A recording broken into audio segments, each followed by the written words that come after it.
Another beautiful morning from the gorgeous Gold Coast. This morning, I just want to have a little yarn about how do we get out of our heads.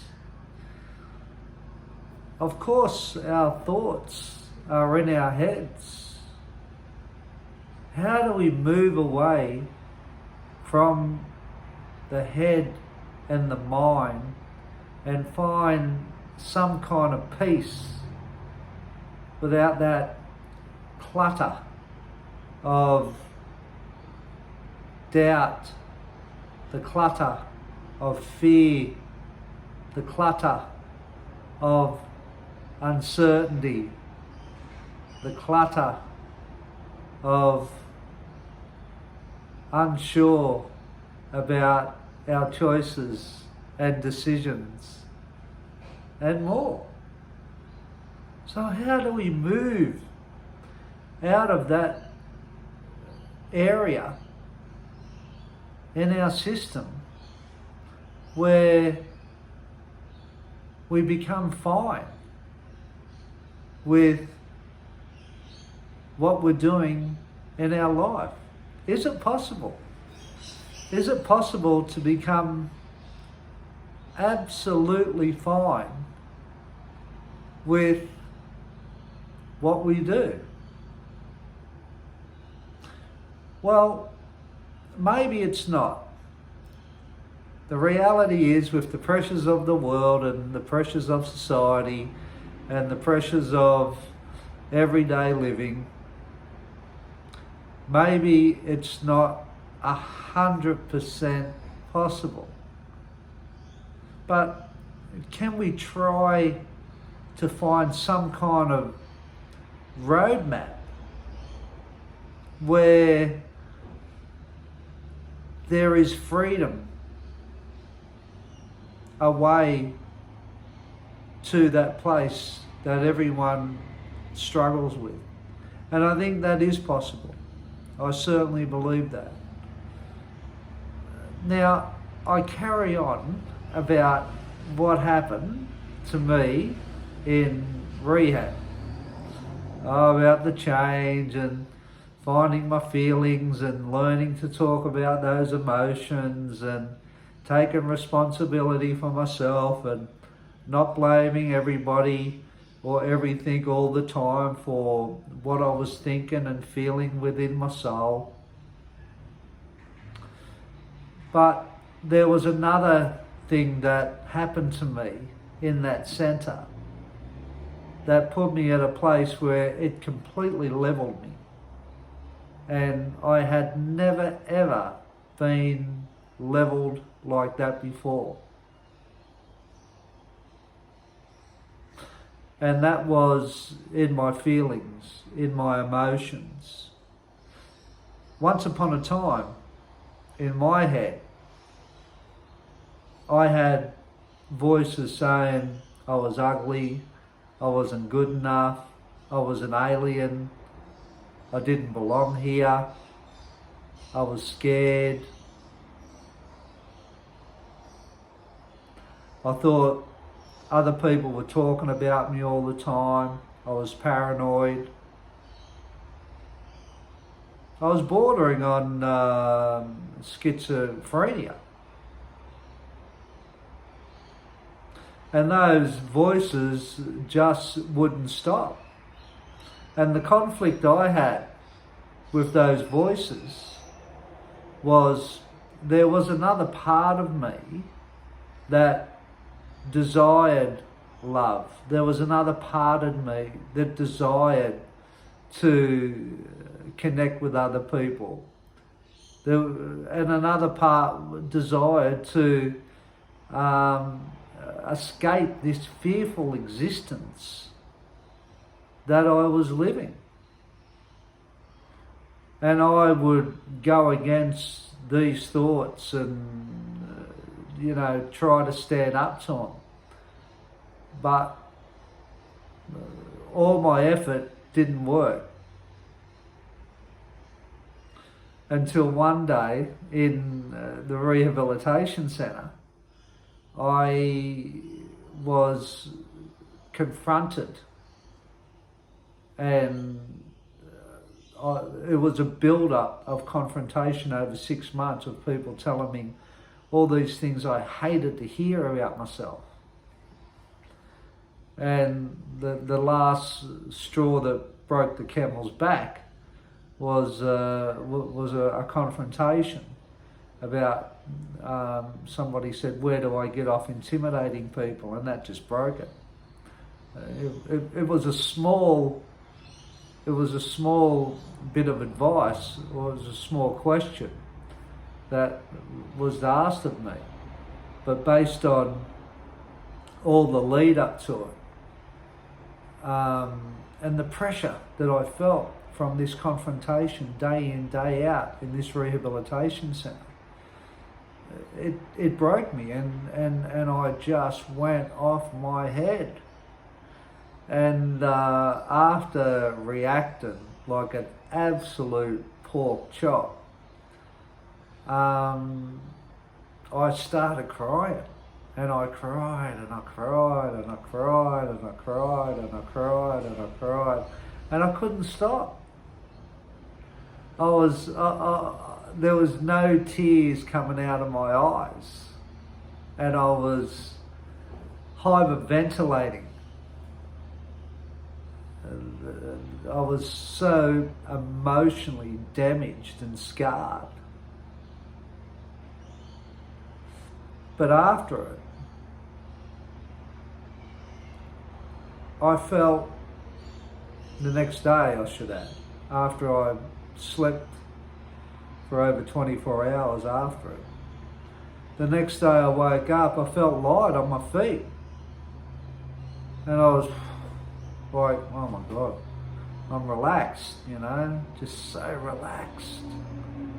And I wasn't self-conscious in that relaxed mode. All those thoughts weren't there. I had entered a zone where I found freedom. And that freedom was finding my heart again and finding my true soul. And because I was so hardcore, it took a hard environment like that rehab for people to confront me every single day of my time I spent in that centre, the first time for 6 months, to tell me about my anger, to tell me about how they felt around me, to tell me about who I was, to give a true observation of what other people were seeing.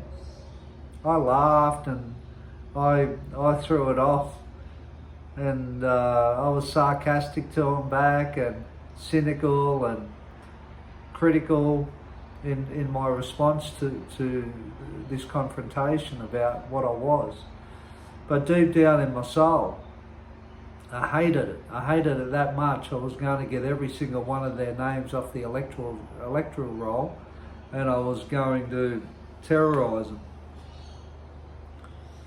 So being broken and finding peace in my heart, not my head, from so much crying, I felt freedom. And I was told it was vulnerability by a resident.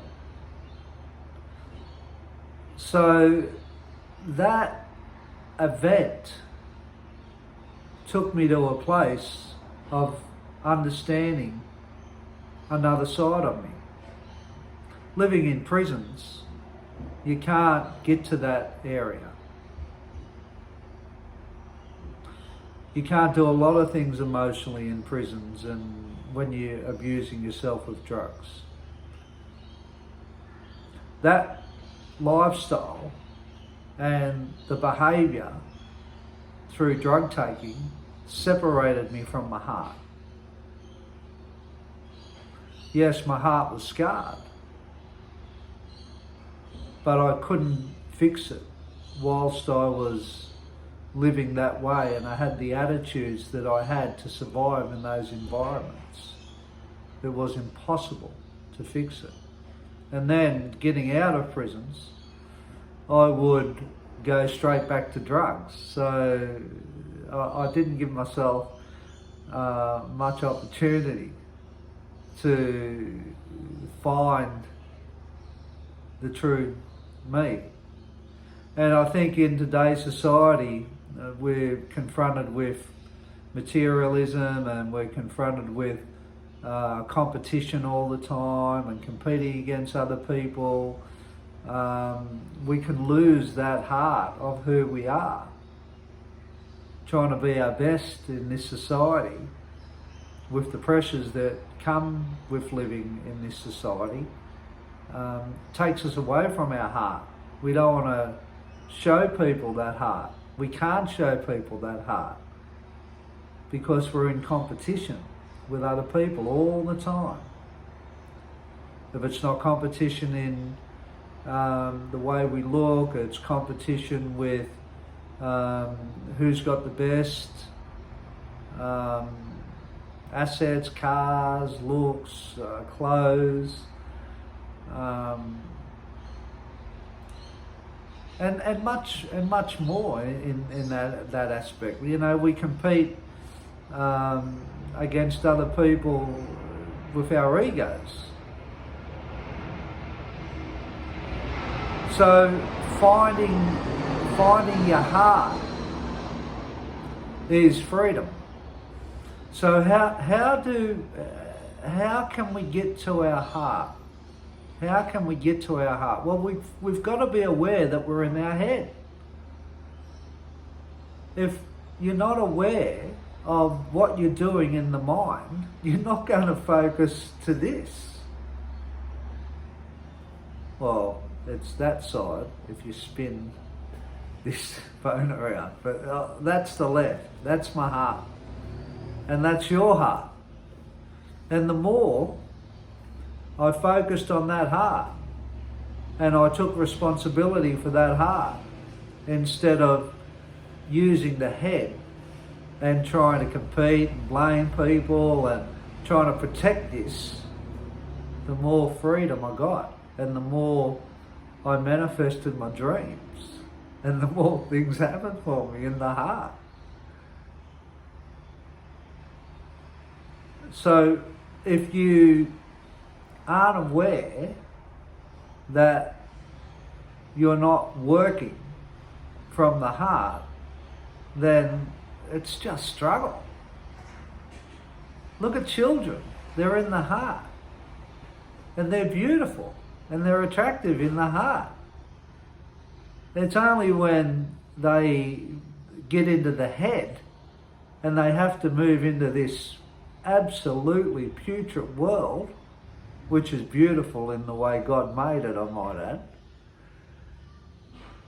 they become like us. So think about what I just said about the heart. I've got to run now. But if you think about what I just said about staying in the heart, it's a better form of living. And make the effort and always go to the heart, because in the heart is the true power. And concentrate on that heart, and mend the heart, and talk about the heart, and talk about the struggle all the time with somebody. And you might just find some freedom from that everyday struggle that every one of us are in. All right, you have a good day now and take care. God bless you all.